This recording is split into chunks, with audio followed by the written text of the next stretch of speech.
Okay, first news எடுத்துக்கோங்க. நான் வந்து ஜனவரி 3 பிடிஎஃப் எடுத்து வச்சுட்டு உட்காந்துருக்கேன்.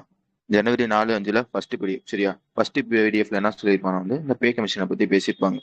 என்ன சொல்லியிருப்பாங்க வந்து இந்த பே கமிஷனோட வேலை என்னன்னு கேட்டீங்கன்னா வந்து இந்த கவர்மெண்ட் எம்ப்ளாயிஸ் பாத்தீங்கன்னா அவங்களோட சேலரி வந்து ரிவ்யூ பண்றது தான் வந்து இவனோட வேலை. சரியா?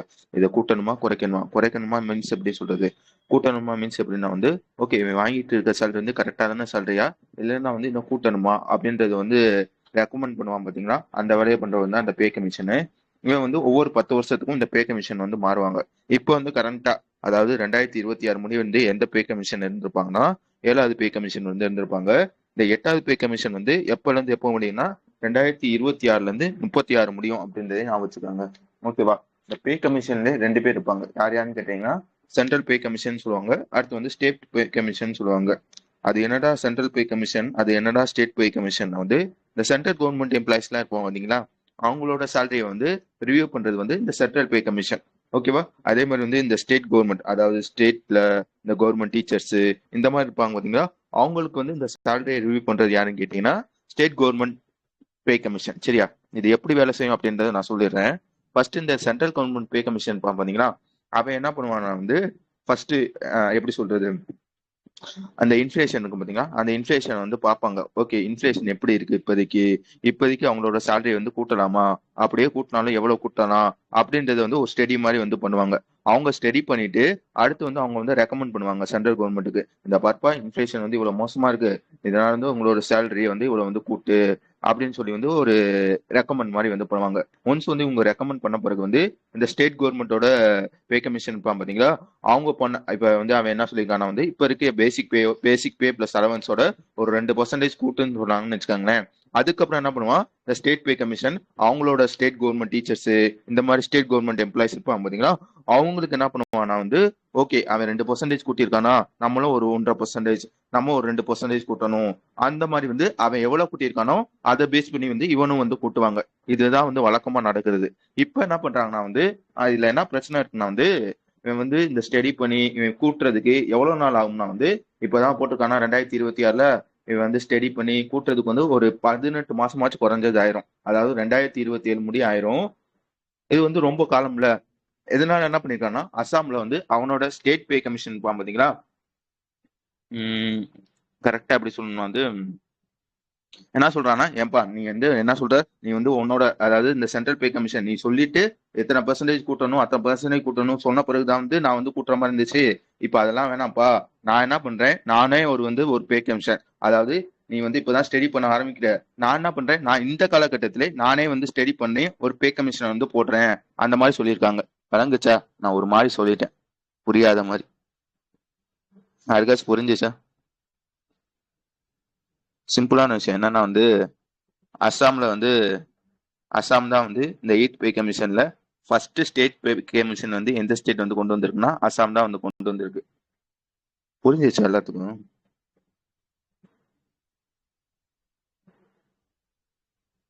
ஓகேவா? அதுக்கு வந்து அந்த அஸ்ஸாமோட ஸ்டேட் பே கமிஷனுக்கு வந்து சீஃப் செக்ரட்டரி யாருன்னு பார்த்துக்கோங்க, சுபாஷ் தாஸ் அப்படின்றது அவங்களோட சீஃப் செக்ரட்டரி, வேற எதுவும் அதுல இருக்காது. அதுக்கடுத்த விஷயம் என்ன சொல்லியிருப்பானா வந்து ஜென்ரலா பத்தி பேசியிருப்பாங்க. என்னன்னா வந்து பே கமிஷன்னா என்ன ஏது, அது எத்தனை வருஷத்துக்கு அந்த மாதிரி சொல்லியிருப்பாங்க. இது ஆல்ரெடி நான் சொன்னது. சரியா? இந்த 8th பே கமிஷனோட ஹெட் யாருன்னு கேட்டீங்கன்னா அவர் பேர் எங்கேயோ இருக்குமே, ஜஸ்டிஸ் ரஞ்சன பிரகாஷ் தேசாய் அப்படின்றது தான் சேர்பர்சனு.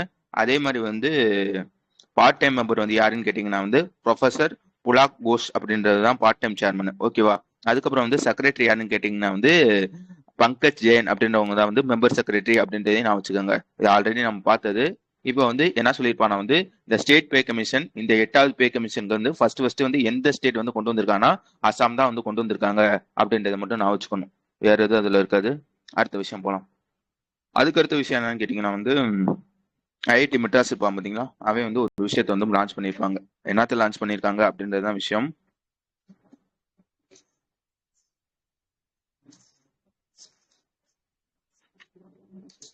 ஓகே, ஃபர்ஸ்ட் வந்து உங்களுக்கு வந்து எம்என்சி பத்தி தெரியணும். அது என்னடா எம்என்சி? இந்த எம்என்சி கம்பெனிஸ்லாம் கேள்விப்பட்டிருப்பீங்களா, மல்டிநேஷனல் கம்பெனிஸ்.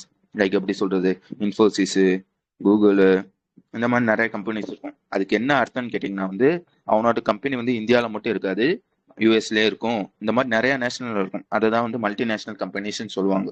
எதுக்காக அது இந்த விஷயத்த சொல்றேன்னா வந்து எப்படி வந்து மல்டிநேஷனல் கம்பெனிஸ் இருக்கோ அதே மாதிரி வந்து மல்டிநேஷனல் ஐஐடின்னு சொல்லுவாங்க. இப்போ உதாரணத்துக்கு வந்து ஐஐடி மெட்ராஸ் அப்படின்றது வந்து இந்தியாவில் வந்து இருக்குன்னு வச்சுக்காங்களேன்.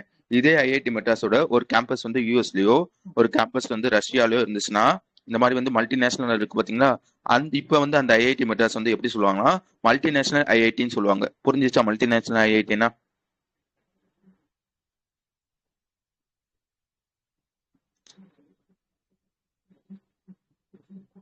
புரிஞ்சிச்சா மல்டிநேஷனல் ஐஐடினா? ஓகே, இப்போ என்ன பண்றாங்கன்னா வந்து நம்ம ஜெய்சங்கர் பாருங்க பாத்தீங்களா, எக்ஸ்டர்னல் மினிஸ்டர், அவர் ஒரு விஷயத்தை வந்து லான்ச் பண்றாங்க.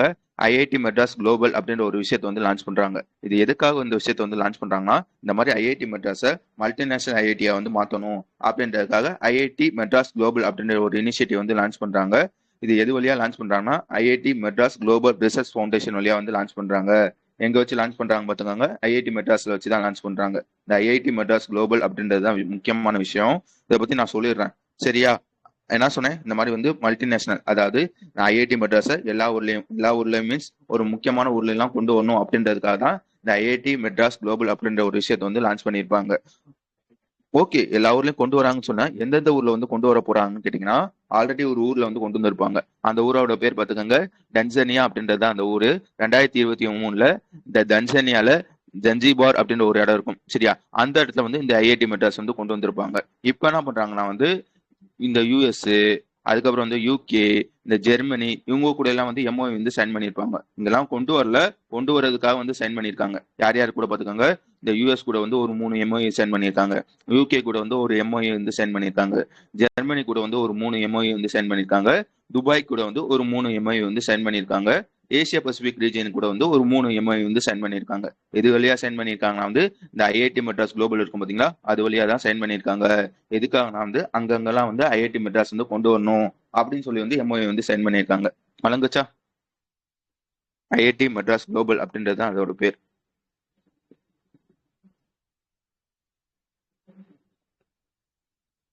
ஓகே, அதுக்கடுத்த விஷயம் வந்து சிம்பிளான விஷயம்.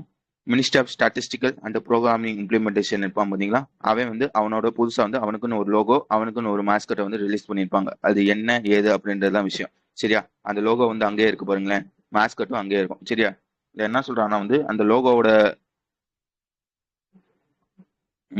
லோகோ பாத்துக்கோங்க, சரியா? அந்த சுதர்சன சக்கரம் மாதிரி இருக்கு பாத்தீங்களா, அசோக சக்கரம் மாதிரி இருக்கு பாத்தீங்களா, அதுதான் வந்து லோகோ. இந்த லோகோ வந்து எந்த தீம்குள்ள வந்து கொண்டு வந்திருப்பாங்க வந்து டேட்டா ஃபார் டெவலப்மெண்ட் அப்படின்ற ஒரு தீம்குள்ள வந்து கொண்டு வந்திருப்பாங்க. இல்ல அப்படி என்னதான் இருக்கும்னா வந்து ஒரு அசோக சக்கரம் இருக்கும், அதுக்கு நடுவுல வந்து அந்த படத்துல காட்டியிருக்காங்க பாத்தீங்களா, ஒரு ருபீஸ் சிம்பிள் வந்து இருக்கும். அப்படின்றதையும் நான் வச்சுக்கோங்க.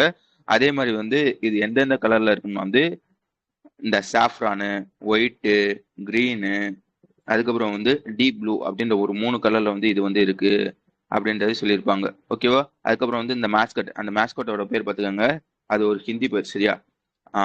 பக்கத்துல வந்து இங்கிலீஷ்லயும் போட்டிருப்போம். சங்கி இக்கி தானே அது பேர், ஒரே நிமிஷம் சொல்லுங்க.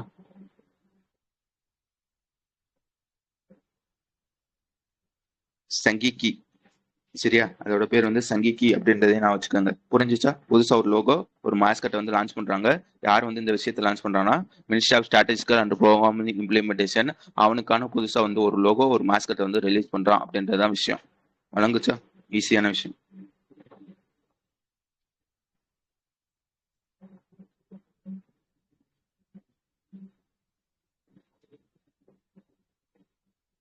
ஓகே, அதுக்கடுத்த விஷயம் வந்துருங்க. அதுக்கடுத்த விஷயம் என்னன்னு கேட்டீங்கன்னா வந்து இதுல வந்து மொத்தம் வந்து 4 விஷயம் இருக்கும், ஓகேவா? கொஞ்சம் பெரிய நியூஸ்.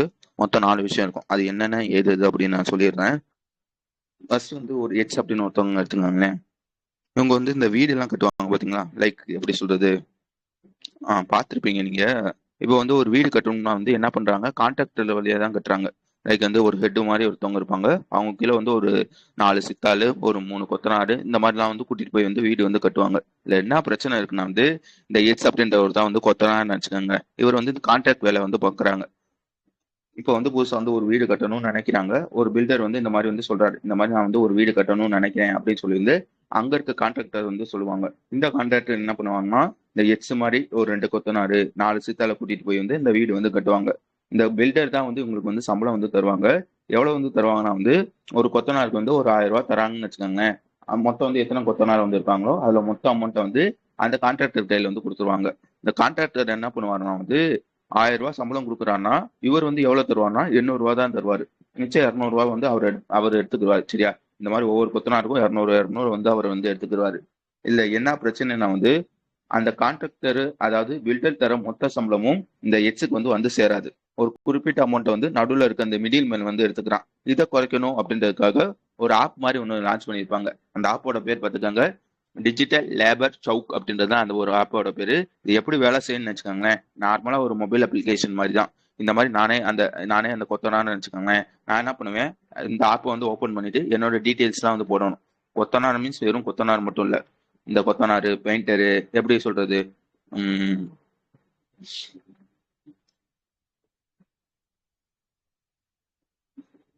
ஓகே இவங்கெல்லாம் சரியா. இப்போ வந்து உதாரணத்துக்கு வந்து அந்த ஆப்பை வந்து நான் ஓப்பன் பண்ணிட்டேன்னு வச்சுக்கோங்களேன். ஓப்பன் பண்ணிட்டு என்னென்ன டீட்டெயில் வந்து கேட்கணும்னா வந்து என்னோட பேர் வந்து கேட்கும். சரியா? பேரு கேட்டுட்டு வேற என்ன கேட்கும், சில பல பேசிக்கான டீடைல்ஸ், பேரு, மொபைல் நம்பரு இந்த மாதிரி கேட்கணும்னு வச்சுக்கோங்களேன். அதுக்கப்புறம் வந்து என்னோட ஸ்கில்லை பத்தி கேட்கும். உனக்கு என்னப்பா தெரியும், கொத்தனாரா இல்ல பெயிண்டரா, அந்த மாதிரி வந்து என்னோட ஸ்கில்லை பத்தி கேட்கும். நான் வந்து இந்த மாதிரி வந்து ரிஜிஸ்டர் வந்து பண்ணிக்கிடுவேன்.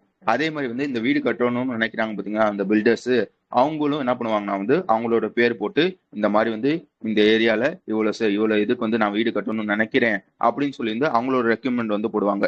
இந்த ஹெட்ஸ் என்ன பண்ணுவாங்க, அவங்க போட்டிருக்கிறத வந்து பார்ப்பாங்க. அதே மாதிரி இந்த பில்டர்ஸ் என்ன பண்ணுவாங்க, இவங்க போட்டிருக்கிறத வந்து பார்ப்பாங்க.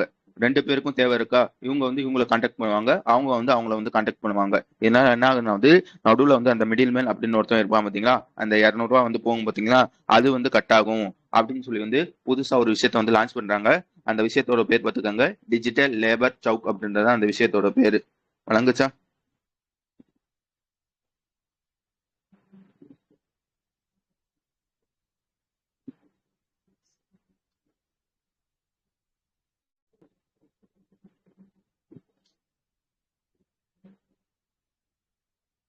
ஓகே, இது முதல் விஷயம். அடுத்து ரெண்டாவது விஷயம் என்னன்னு கேட்டீங்கன்னா வந்து BOCW செஸ்ன்னு சொல்லுவாங்க.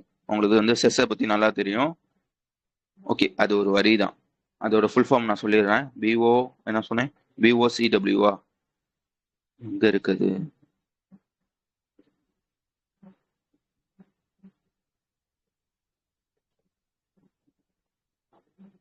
இங்கேயோ இருக்குமே, நானே பார்த்தேன்னு.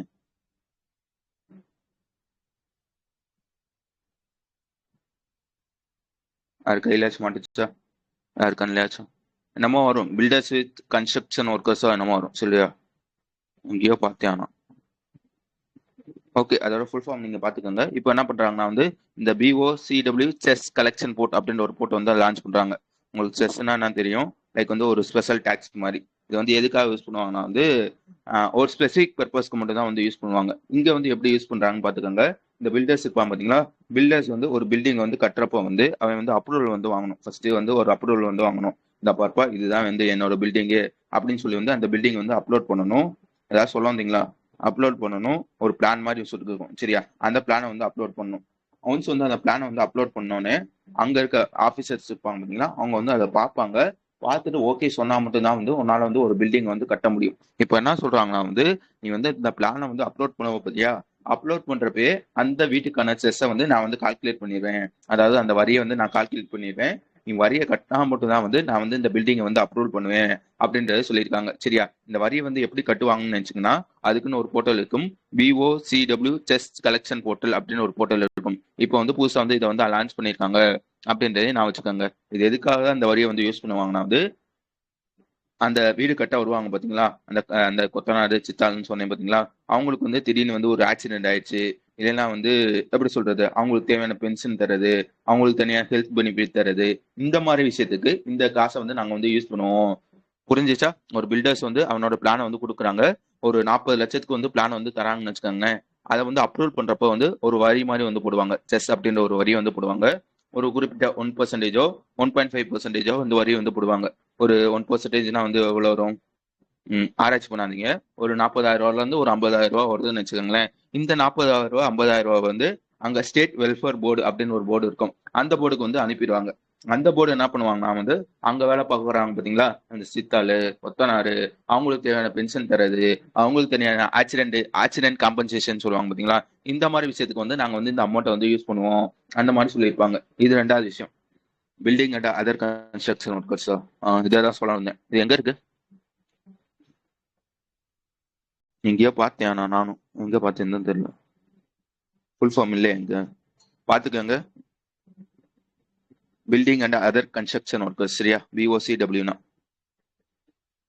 இது ரெண்டாவது விஷயம், சரியா? அடுத்து வந்து மூணாவது விஷயம், ஒரு ஸ்கீம் ஒன்று இருக்கும். அந்த ஸ்கீமோட பேர் பார்த்துக்கோங்க, பிரதான் மந்திரி விஸ்கித் பாரத் ரோஸ்கர் யோஜனா அப்படின்ற ஒரு யோஜனா. இதை பத்தி ஆல்ரெடி நம்ம பார்த்துருப்போம்.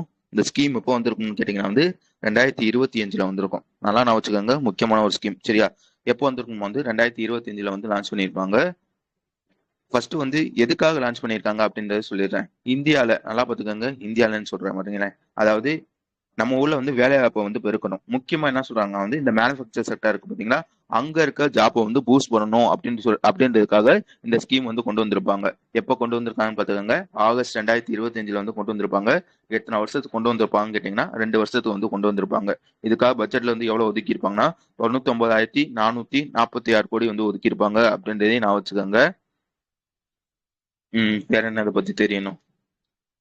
இதை இம்ப்ளிமெண்ட் பண்றது யாருன்னு கேட்டீங்கன்னா மினிஸ்டர் ஆஃப் லேப் இருப்பாங்க பாத்தீங்களா, அவங்க வந்து EPFO வழியா வந்து இதை வந்து இம்ப்ளிமெண்ட் பண்ணுவாங்க அப்படின்லாம் வந்து படிச்சிருப்போம். இல்ல வேற என்ன படிச்சிருப்போம் வந்து இதுக்குன்னு ஒரு டார்கெட் இருக்கும். இந்த மாதிரி வந்து வேலைவாய்ப்பை வந்து பூஸ்ட் பண்ணணும்னு சொல்லிட்டு எவ்வளவு வேலைவாய்ப்புன்னு கேட்டீங்கன்னா கிட்டத்தட்ட வந்து 3.5 கோடி, சரியா? எத்தனை கோடின்னு பாத்துக்காங்க, 3.5 கோடி வேலைவாய்ப்பை வந்து அடுத்த 2 வருஷத்துக்குள்ள, அதாவது 2027க்குள்ள வந்து கொண்டு வரணும் அப்படின்னு சொல்லி தான் வந்து இந்த ஸ்கீம் வந்து கொண்டு வந்திருப்பாங்க. இதுல வந்து 2 பார்ட் இருக்கும், பார்ட் A பார்ட் B அப்படின்னு ஒரு 2 பார்ட் இருக்கும். இந்த பார்ட் A அப்படின்றது வந்து எம்ப்ளாயிக்கானது, புரியுதா? எம்ப்ளாயி, சரியா? எம்ப்ளாயின்னா புரிஞ்சிச்சு தானே? எம்ப்ளாயி வேற, எம்ப்ளாயர் வேற. எம்ப்ளாயர்ன்றது வேலை கொடுப்பான் பாத்தீங்களா, அவன் தான் வந்து எம்ப்ளாயர். எம்ப்ளாயின்றது வந்து நம்ம போய் வேலை பார்ப்பாங்க பாத்தீங்களா, அவங்களதான் வந்து எம்ப்ளாயின்னு சொல்லுவாங்க. நான் பேசுறது புரியுதுதான் நினைக்கி.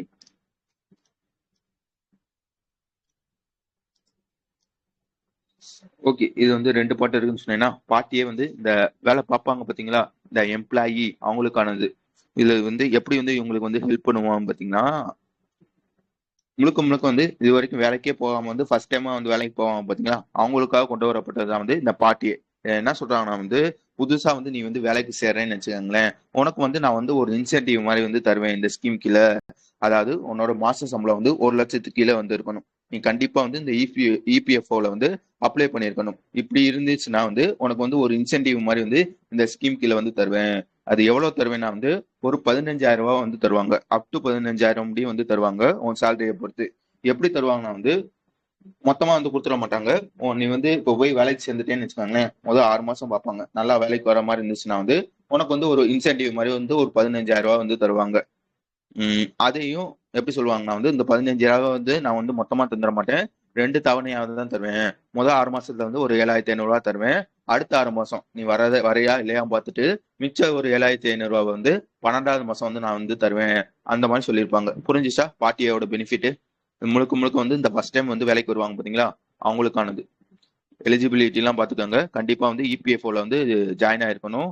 அதே மாதிரி வந்து அவனோட சேலரி வந்து 1 லட்சத்துக்கு கீழே வந்து இருக்கணும். ஓகேவா? இது பார்ட் A. அதே மாதிரி வந்து பார்ட் B வந்து யாருக்காகனா வந்து இந்த எம்ப்ளாயர்ஸ், சரியா? அவங்களுக்கானது. இவங்களுக்கு என்ன சொல்றாங்கன்னா வந்து ஏப்பா நீ ஒரு கம்பெனி வச்சிருக்கேன்னு வச்சுக்கோங்களேன், அந்த கம்பெனில வந்து யாரையாச்சும் புதுசா வந்து ஆளை வந்து சேர்த்து விட்டேன்னா வந்து உனக்கு நான் வந்து இன்சென்டிவ் மாதிரி வந்து தருவேன் இந்த ஸ்கீம் கீழே. அந்த மாதிரி சொல்லியிருப்பாங்க. எவ்வளவு தருவாங்கன்னு கேட்டீங்கன்னா வந்து இந்த சேர்த்து விடுறாங்க பாத்தீங்களா, இப்போ வந்து நானே வந்து ஒரு A அப்படின்னு ஒரு பர்சன் இருக்காங்க. அந்த பர்சன் வந்து அந்த கம்பெனியோட ஆல்ரெடி ஒரு எம்ப்ளாயர், சரியா? அவர் வந்து என்ன வந்து அந்த கம்பெனிக்கு வந்து வேலைக்கு வந்து சேர்த்து விடுறாரு. சேர்த்து விடுறப்ப என்னோட சம்பளம் வந்து எவ்வளவு தராங்கன்னா ஒரு 10,000 ரூபாய் தராங்கன்னு வச்சுக்கோங்களேன். அவருக்கு வந்து எவ்வளவு வந்து இன்சென்டிவ் தருவாங்கன்னா நல்லா பாத்துக்கோங்க, ஒரு மாசத்துக்கு 1,000 ரூபாய் தருவாங்க. இந்த மாதிரி வந்து எத்தனை மாசத்துக்கு தருவாங்கன்னு கேட்டீங்கன்னா 2 வருஷத்துக்கு தருவாங்க. என்னோட சேலரி வந்து 10,000 ரூபாய் இருந்துச்சுன்னா அவருக்கு 1,000 ரூபாய் இன்சென்டிவ். 20,000 ரூபாய் இருந்துச்சுன்னா 2,000 ரூபாய் இன்சென்டிவ். 30,000 ரூபாய் இருந்துச்சுன்னா 3,000 ரூபாய் இன்சென்டிவ். அதிகபட்சம் வந்து ஒரு மாசத்துக்கு வந்து 3,000 ரூபாய் அப்படி வந்து தருவாங்க. இதுக்கு என்னென்ன எலிஜிபிலிட்டின்னா வந்து என்னோட சம்பளம் வந்து 1 லட்சத்துக்கு கீழே வந்து இருக்கணும் அப்படின்றதையும் நான் வச்சுக்கோங்க.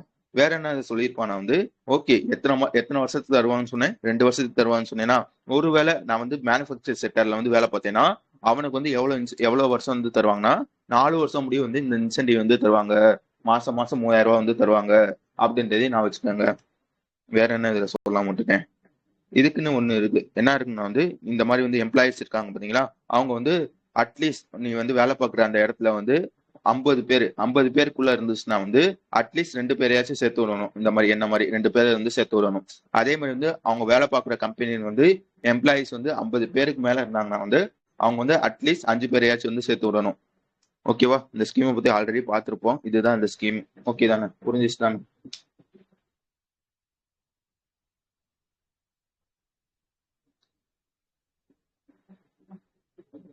ஓகே. இப்ப என்ன சொல்றாங்கன்னா வந்து மூணாவது விஷயத்துல என்ன சொல்லியிருப்பானா வந்து இந்த மாதிரி வந்து பிரதான் மந்திரி விஸ்கித் பாரத் ரோஸ்கர் யோஜனா இருக்கு பாத்தீங்களா, இதை வந்து நீ என்ன பண்ணிருக்க எல்லா ஸ்டேட் கவர்மெண்ட்லயும் ஒரே மாதிரி வந்து கொண்டு வா அப்படின்றத சொல்லியிருப்பாங்க. ஓகே, இது வந்து மூணாவது விஷயம்.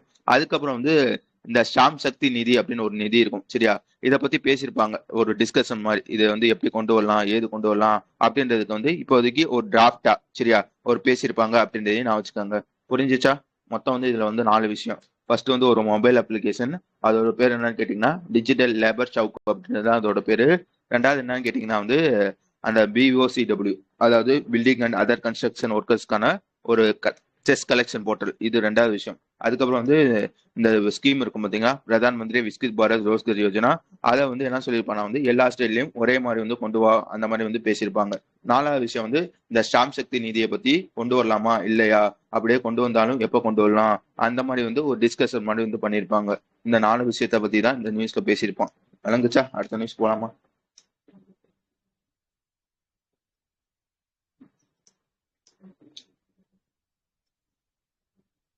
ஓகே, அதுக்கடுத்த விஷயம் வந்து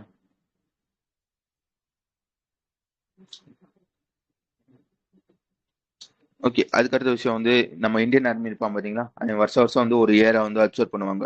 அதே மாதிரி வந்து இந்த வருஷத்துக்கு வந்து எந்த இயரை வந்து அப்சர்வ் பண்றாங்கன்னு பாத்துக்காங்க, year of networking and data sensitivity அப்படின்றது தான். ஓகேவா?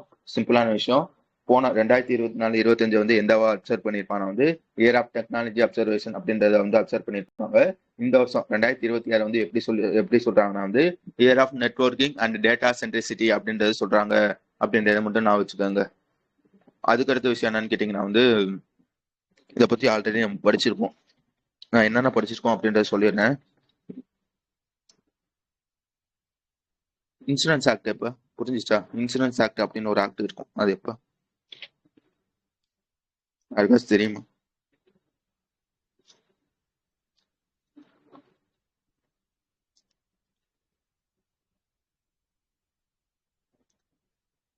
1948 38?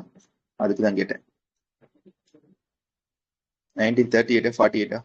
இன்சூரன்ஸ் அவேர்னஸ்ல படிச்சோமே. யாராவது டக்குன்னு பாத்துருவாங்க, மறந்து போச்சு. 38 48?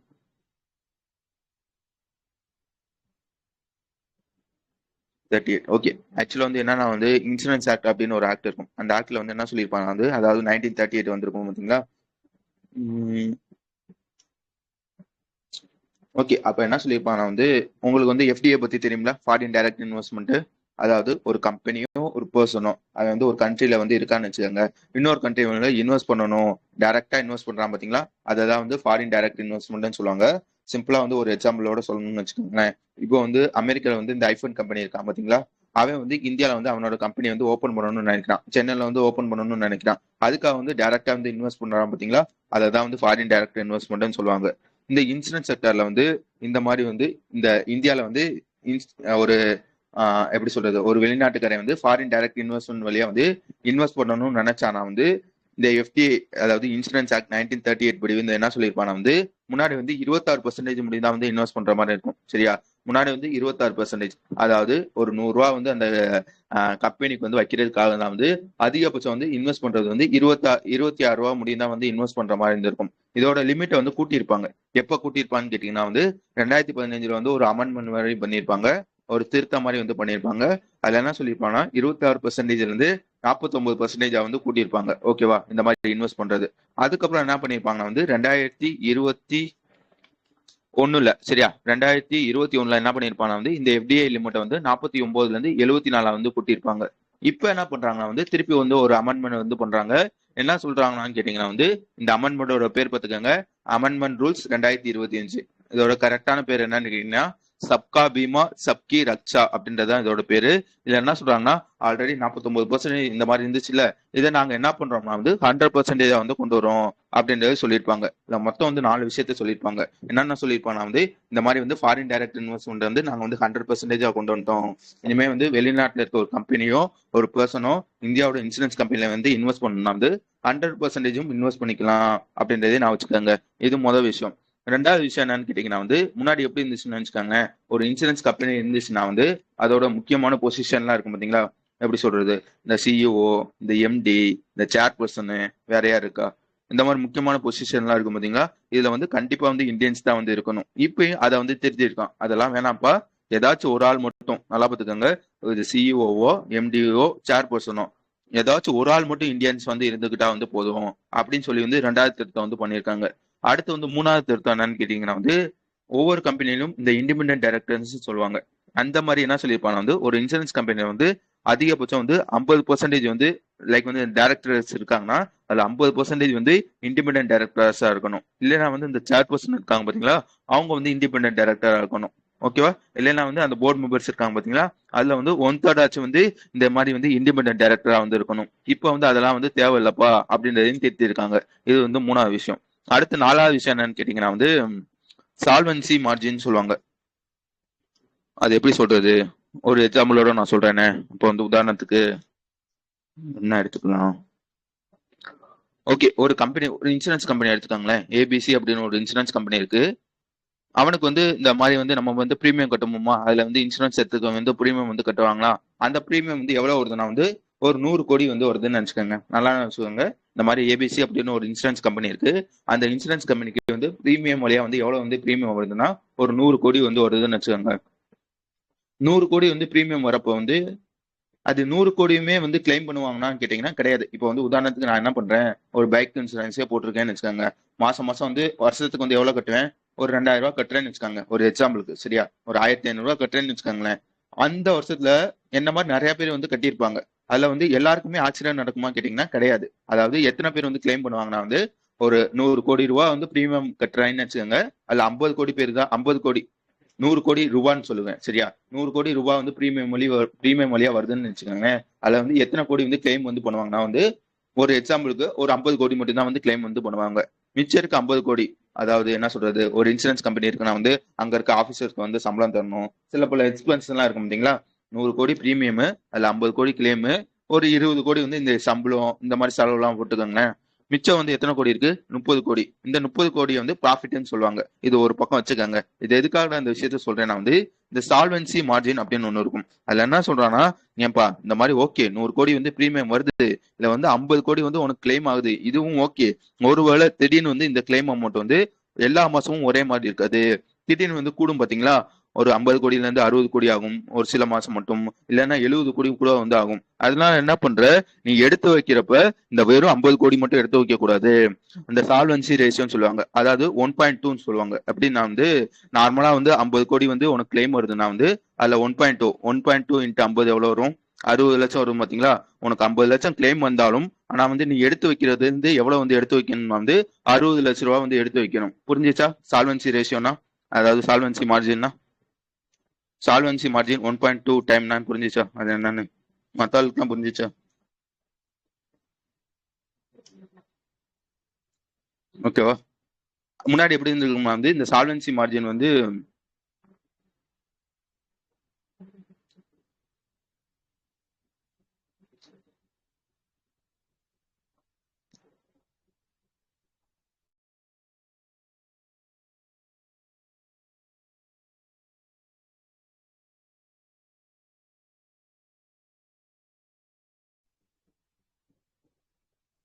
மியூட் ஆயிடுச்சா? எது முடி கிடைச்சு, எது முடி கிடைச்சு?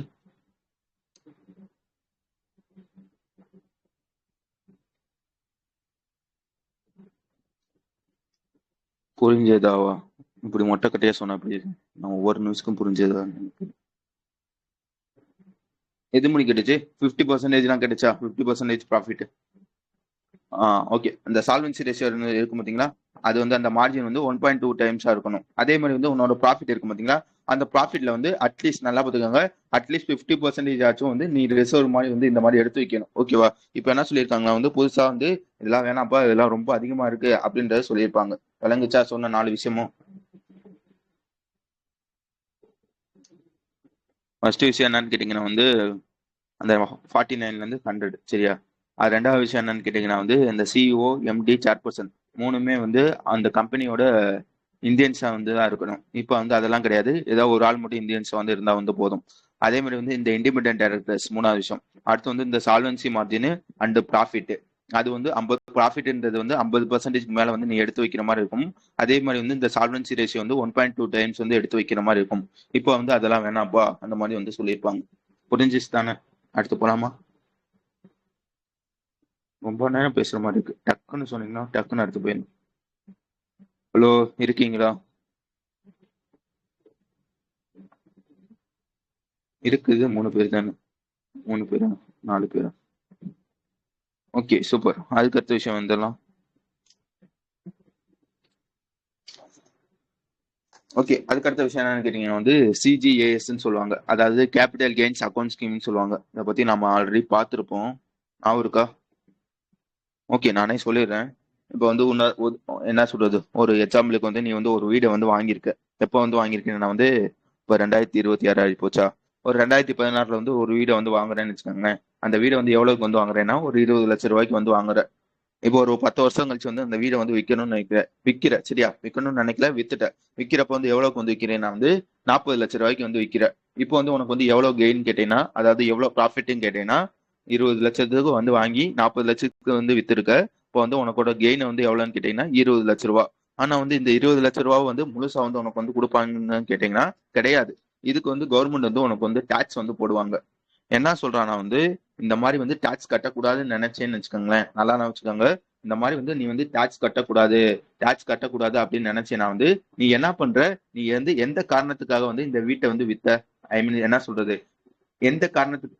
உம் ஆ இந்த மாதிரி வந்து டாக்ஸ் கட்டக்கூடாதுன்னு நினைச்சேன்னு வச்சுக்கோங்களேன். இப்ப என்ன பண்ணிருக்க, இந்த 20 லட்சத்துக்கு வீட்டை வித்திருக்க பாத்தீங்களா? அதே மாதிரி அந்த வீட்டுக்கு வந்து இந்த 20 லட்ச ரூபா வந்து நீ இன்வெஸ்ட் பண்ணிட்டேன்னா உனக்கு வந்து டாக்ஸ் வந்து கட்ட தேவையில்ல. புரிஞ்சுச்சா? வீடை வித்ததுக்காக உனக்கு வந்து 20 லட்சம் வந்திருக்கு. அதே இது அந்த 20 லட்ச ரூபாவை திருப்பியும் அதே விஷயத்துக்காக வீட்டுக்காகவே செலவு பண்ணேன்னா வந்து அந்த 20 லட்ச ரூபா 20 லட்சத்துக்கு வந்து நீ வந்து டாக்ஸ் கட்டணும் பாத்தீங்களா? அதுக்கு வந்து கட்ட வேணாம் அப்படின்றத சொல்லியிருப்பாங்க கவர்மெண்ட். வழங்குச்சா? கவர்மெண்டோட ஒரு ரூல்ஸ் இது சரியா? நீ வந்து இந்த மாதிரி வந்து விற்கிறப்போ வந்து ஒரு 20 லட்ச ரூபா கிடைச்சிச்சுன்னா அதுக்கு வந்து நீ வந்து டாக்ஸ் கட்டணும். ஒருவேளை டாக்ஸ் கட்டக்கூடாதுன்னு நினைச்சேன்னா வந்து அந்த 20 லட்ச ரூபாவை அதே விஷயத்துக்கு வந்து நீ வந்து யூஸ் பண்ணணும். ஓகேவா? ஆனா இதுல ஒரு பிரச்சனை என்னென்ன இருக்குன்னு கேட்டீங்கன்னா, இப்போ வந்து நான் வந்து ஒரு வீட்டை வந்து வித்துட்டேன். புதுசா வந்து ஒரு வீடை கட்டணும்னாலோ இல்ல வந்து புதுசா வந்து ஒரு வீடை வந்து வாங்கணும்னாலோ என்னால வந்து உடனடியா வந்து வாங்க முடியாது. ஏன்னா வந்து வீடு அமையாது இல்ல. கொஞ்சம் தேடி கண்டுபிடிச்சி இல்லைன்னா வந்து கட்டணும்னு வச்சுக்கோங்களேன், ஒரு 3 மாசமோ 4 மாசமோ வந்து ஆகும். இந்த 3 மாசத்துக்கு இந்த 4 மாசத்துக்கு வந்து டாக்ஸ் கட்டுற மாதிரி இருக்கும் பாத்தீங்களா? அதுக்கு ஒரு வழி இருக்கு. என்ன பண்றானா வந்து இந்த மாதிரி 20 லட்ச ரூபா வந்து உனக்கு வந்து வீடை வித்தனால ஒரு 20 லட்ச ரூபா லாபம் வந்துச்சா? இந்த 20 லட்சம் லாபத்தை சிஜிஏஎஸ் சொல்லுவாங்க. லைக் வந்து ஒரு லாக்கர் மாதிரி. அதோட ஃபுல் ஃபார்ம் பாத்துக்கோங்க. கேபிட்டல் கெயின் அக்கௌண்ட் ஸ்கீம்னு சொல்லுவாங்க. இது என்ன பண்ற, பேங்க்ல போய் ஒரு டெம்பரரியா ஒரு லாக்கர் மாதிரி ஒன்று இருக்கும். இந்த லாக்கர்ல வந்து உன் அமௌண்ட் வந்து போட்டு வச்சுட்டேன்னா, இந்த 20 லட்ச ரூபா வந்து போட்டு வச்சுட்டேன்னா வந்து நீ வந்து டாக்ஸ் வந்து கட்ட தேவையில்ல அப்படின்றதுக்காக ஒரு ஸ்கீம்.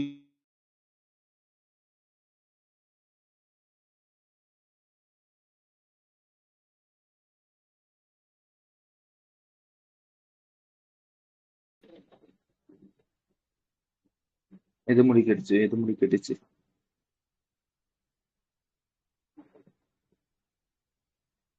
இந்த ஸ்கீம் கேட்டுச்சா ஃபுல்லா? கேபிட்டல் கெயின் அக்கௌண்ட் ஸ்கீம் நான்.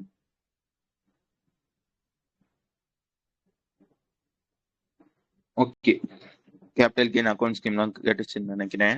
இப்போ என்ன சொல்றாங்கன்னா வந்து ஐசிசிஐ பேங்க் வந்து லான்ச் பண்றாங்க. எந்த ஸ்கீம் வந்து லான்ச் பண்றாங்க பார்த்துக்கோங்க. அவன் பேங்க்ல கேபிட்டல் கெயின் அக்கௌண்ட் ஸ்கீம் அப்படின்ற ஒரு ஸ்கீம் வந்து அவன் வந்து லான்ச் பண்றாங்க அப்படின்றதான் இந்த விஷயம்.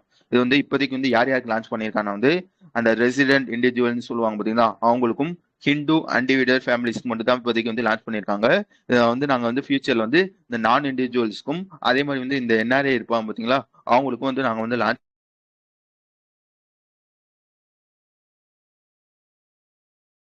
என்னாச்சு? வெளியே வெளியே போச்சு. ஓகே, வழங்குச்சு தானே.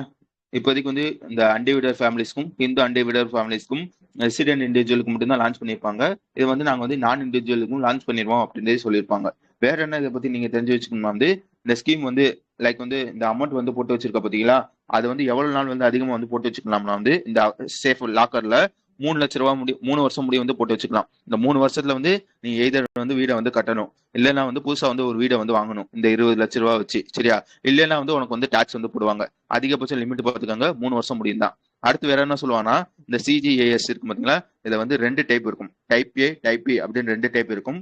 டைப் ஏ வந்து யாருக்காகனா வந்து புதுசா வந்து வீடு கட்டுவான் பாத்தீங்களா, அவனுக்கு வந்து டைப் ஏ. டைப் பி வந்து யாருக்காகனா வந்து எப்படி சொல்றது, வீடை வந்து வாங்குவாங்க பாத்தீங்களா, ஆல்ரெடி கட்டின வீடு இருக்கும் பாத்தீங்களா, வாங்குவாங்க பாத்தீங்களா, அவங்களுக்காக. டைப் ஏல என்ன சொல்றான்னா, இந்த மாதிரி புதுசா வந்து நீ வீடு கட்ட போறேன்னு வச்சுக்கோங்களேன், நீ வந்து அப்பப்போ வந்து காசு வந்து எடுத்துக்கலாம். லைக் வந்து நீ வந்து பேஸ்மெண்ட் போற மொத்தம் வந்து 20 லட்ச ரூபா இருக்கா, பேஸ்மெண்ட் போடணும்னு நினைக்கிறேன்னு வச்சுக்கோங்களேன், ஒரு 10 லட்ச ரூபா வந்து எடுத்துக்கலாம். அதுக்கப்புறம் வந்து வேற என்ன இருக்கு, பேஸ்மெண்ட்லாம் கட்டி வீடு வந்து டாப் ஃப்ளோருக்கு வந்து போயிடுச்சு, அந்த ரூஃப் எல்லாம் கட்டணும் பாத்தீங்களா, அதுக்கு வந்து காசு தேவைப்பட்டுச்சுன்னா அப்போ ஒரு 10 லட்ச ரூபா வந்து எடுத்துக்கலாம். ஓகேவா? ஆனா வந்து இந்த டைப் பில இருக்க பாத்தீங்களா, இந்த வீடை வந்து புதுசா வந்து வாங்குவாங்க பாத்தீங்களா, அவங்க வந்து பாட்லாம் எடுக்க முடியாது, மொத்தமா தான் எடுக்க முடியும், சரியா? அதாவது 20 லட்ச ரூபா இருந்துச்சுன்னா மொத்தமா 20 லட்ச ரூபா தான் எடுக்க முடியும். அந்த 20 லட்ச ரூபா வச்சு நீ வந்து புதுசா வந்து ஒரு வீடை வந்து வாங்கிக்கணும். மொத்தம் வந்து 2 டைப், புரிஞ்சுச்சு தானே? அடுத்து போலாம் தானே, ரொம்ப நேரம் பேசுற மாதிரி இருக்கு. ஹலோ. ஓகே, அதுக்கப்புறம் வந்து ஒரு ஸ்மால் ஃபைனான்ஸ் பேங்க், அந்த பேங்கோட பேர் பார்த்துக்கோங்க, இஎஸ்ஏஎஃப் அப்படின்றத அந்த பேங்கோட பேர், புரிஞ்சிச்சா? இஎஸ்ஏஎஃப் அப்படின்ற ஒரு ஸ்மால் ஃபைனான்ஸ் பேங்கோட புதுசா வந்து சேர்மனா வந்து போட்டிருக்காங்க. யாரை வந்து போட்டிருக்காங்கன்னு கேட்டீங்கன்னா வந்து கார்த்திகேயன் மாணிக்கம் அப்படின்ற ஒருத்தவங்களை வந்து அதோட சேர்மனா வந்து போட்டிருக்காங்க. இவங்க வந்து யாருன்னு கேட்டீங்கன்னா பேங்க் ஆஃப் இந்தியா இருப்பான் பாத்தீங்களா, அந்த பேங்க் ஆஃப் இந்தியாவோட முன்னாள் எக்ஸிகியூட்டிவ் டைரக்டர். அவங்கள வந்து இப்போ வந்து இஎஸ்ஏஎஃப் ஸ்மால் ஃபைனான்ஸ் பேங்க்ல சேர்மனா வந்து போட்டிருக்காங்க அப்படின்றதையும் நான் வச்சுக்காங்க. இந்த மாணிக்கம் இருப்பாங்க பாத்தீங்களா, அவங்க வந்து ஆல்ரெடி வந்து டிஎன்ஜிபி, அதாவது தமிழ்நாடு கிராம பேங்க்ல வந்து இருந்திருப்பாங்க. அதுக்கப்புறம் வந்து பிஓஐ ஸ்டார் இன்வெஸ்ட்மெண்ட் மேனேஜர்ல வந்து இருந்திருப்பாங்க. அதுக்கப்புறம் வந்து வேற என்ன சொல்லியிருப்பாங்க வந்து Star Union Dai ichi life insurance கம்பெனில சேர்மனாவும் இருந்திருப்பாங்க அப்படின்றதையும் நான் வச்சுக்கோங்க. ஓகே தானே?